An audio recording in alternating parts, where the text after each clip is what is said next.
Hello, this is Chaz's Baits, Skills Fishing. We're gonna make a video on how to make bandito bugs at home. Very cheap, very affordable, not $1 a pop. First, what you're gonna need to get a stone mold on Amazon. They're like, I think they're 20 bucks. Mold, 20 bucks. There's two ways you can do this mold. This is the stone mold, which means it's a little cheaper mold. There's two ways you can do this. You can do it unpainted and painted. Painted makes it a little more glossy. All you use to paint it, engine enamel. It goes up to 500 degrees. Spray paint it in there, give it time to dry. That comes out glossy and a lot easier. Also, with stone mold, you need to oil it. That's a disadvantage from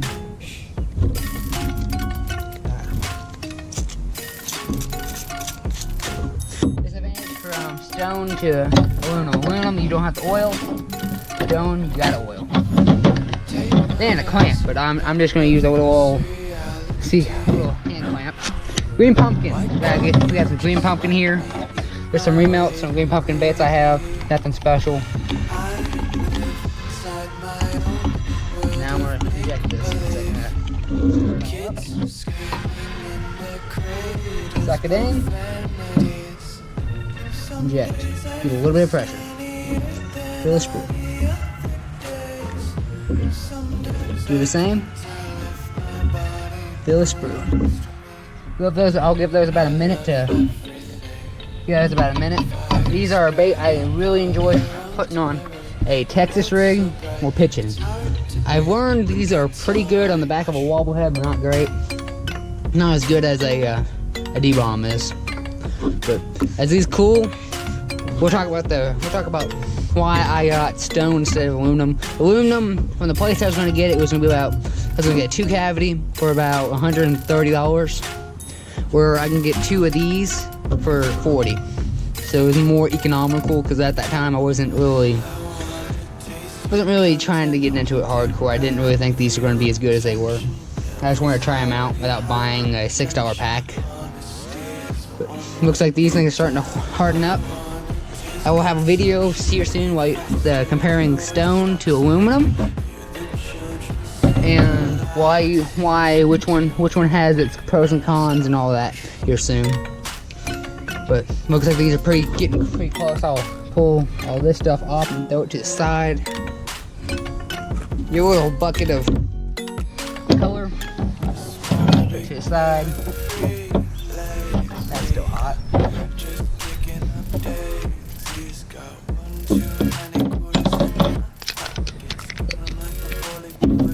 Looks like they're about there. I'm gonna try to open one up. With how it is, if you open it up too early, that's how you make bandito bugs at home. Pull it off, let it sit for a little while, and you got a usable bandito bug. Pull this mold back up. This one, nice. A little bit of flashing because there really wasn't that much pressure on it. Throw it over to the side and let it cool. It should smell like anise. I used anise worm oil on them. No, dude, 2 more. These really don't take much plastic. Oh, that was horrible. That was a lot of flashing. There's only one there worth keeping. The other one I put too much force on. But thank you for watching. This is Skills Fishing with how to make bandito bugs at home.